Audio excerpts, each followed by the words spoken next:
Okay mga kabisyo, good morning once again. Nagbabalik po muli tayo para sa ating panibagong video. Ayan, sa video natin ito, yan, kung makikita nyo, meron tayo ditong subscoop na D15. Ano to siya mga kabisyo, version 2, yung extended version na sinasabi. Ayan yung ating speaker, yung nakaload natin ay live na Tsunami. 700 watts. Kutan na natin. May isang video na rin ako nito na na-upload, kaya lang hindi ganito yung kanyang style, nakadiretso lang dito. Ito ang gusto ng may-ari, para kung siya lang daw mag-isa, kaya niyang hilain o dalhin kung saan niya gusto. Tapos siyempre ayan, may handle pa rin tayo dito sa kanyang gilid kung gusto naman nilang buhatin. Ito yung ating gulong, yan, heavy duty po yan, bearing type po yan mga kabisyo. Ayan, makikita nyo may bearing siya dyan sa kanyang loob. Yan, yan ang kabila, ayan, naka dual speakon, isa lang dito sa kabila, para kung gusto niyang i-link o kung gusto niyang mag bridge mode, yan, ito, lilink niya na lang yung yung speaker na to doon sa kabila. May mga kabisyo, yung box na to nagkakahalaga siya ng 8,000. Wala siyang speaker mga kabisyo. Ito pa yung ating screen, ikakabit natin yan bago tayo mag testing. Kuna natin.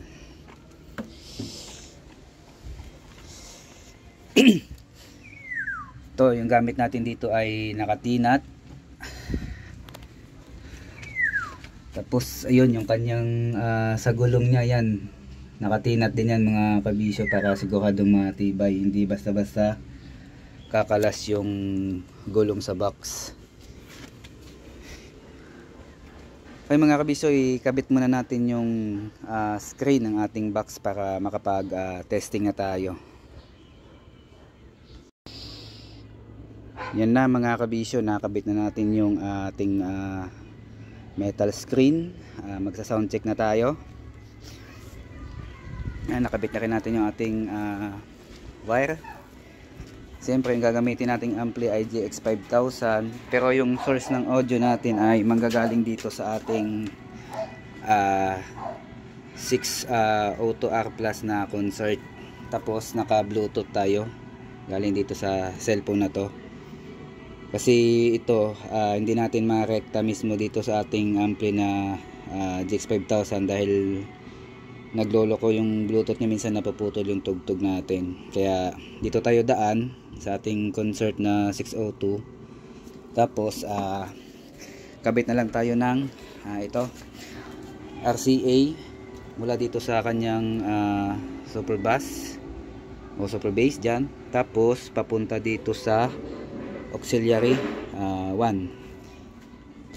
Tapos dito siyempre yung ating dito, ayan, naka auxiliary 1 yung ating input dito sa ating JX 5000. Okay, simulan na natin yung ating sound check.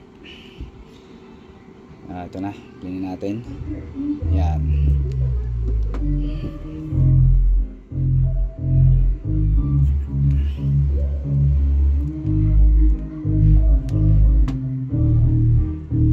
Yan, volume natin naka 9 o'clock. Yan.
ayaw tumunog.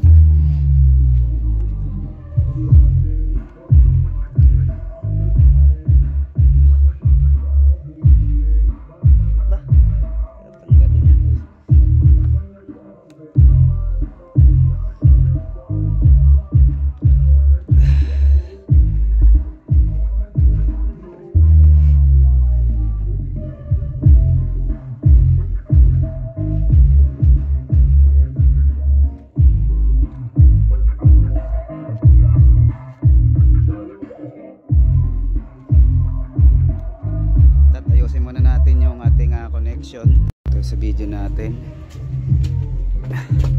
naglulos connection lang. Ayan.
Yan mga kabisyo, maririnig nyo, mas maugong talaga yung version 2 ng Subscoop.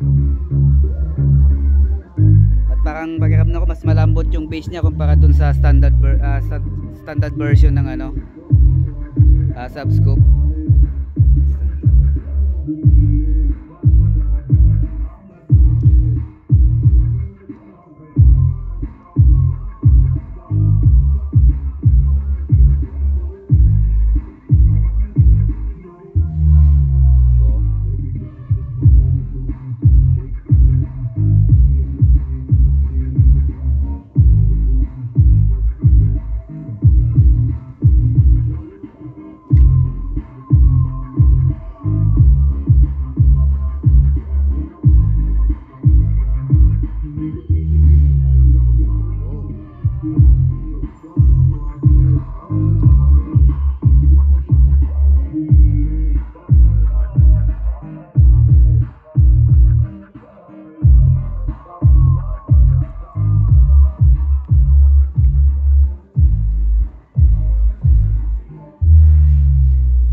Talaga makakapag sound check ng clear dahil may ingay sa paligid.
Tapos na mga kabisyo,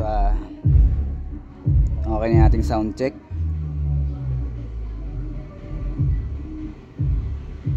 Yan.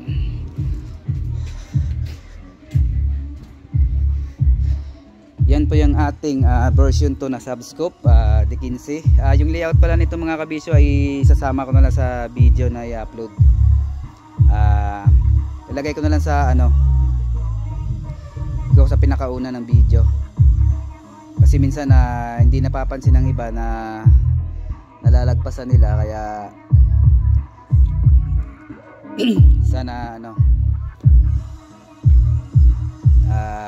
mga kabisyo, sana kung nagustuhan yung video na to, pa-like, pa-share na rin mga kabisyo, at saka dun sa mapapadaan sa aking channel, please pa-subscribe mga kabisyo, para updated kayo sa mga video kong i-upload. Mula yung ating box na ito ay 8,000. Ayan yung mga kasama niyang accessories, plunger, corner guard, metal screen, yung kanyang handle, ayan, JBL handle, tsaka ayan, dalawang speakon dito sa kabila, isa doon, at tsaka yung kanyang 4 na gulong. Ayan, 8,000 mga kabisyo yung ating presyo sa box na ito. Version 2 mga kabisyo. Ayan, mas maugong yung tunog niya kumpara dun sa ating standard version. Dahil nga siguro dahil sa kanyang extended na divider sa loob, kaya mas maugong siya.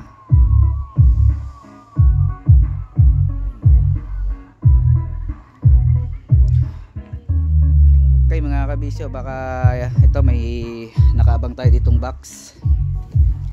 Mag-testing natin to. Ito Alimo box na to, gamitan natin ng magkaiba na speaker mga kabisyo, Broadway at saka Live Pro na tig 1000 watts. Titingnan natin kung sinong aangat sa dalawang speaker na to para dito sa ating Alimo box. Okay mga kabisyo, hanggang dito na lang yung ating sound check. Hanggang sa muli, maraming salamat sa patuloy na pagsuporta, at shoutout sa inyo lahat mga kabisyo.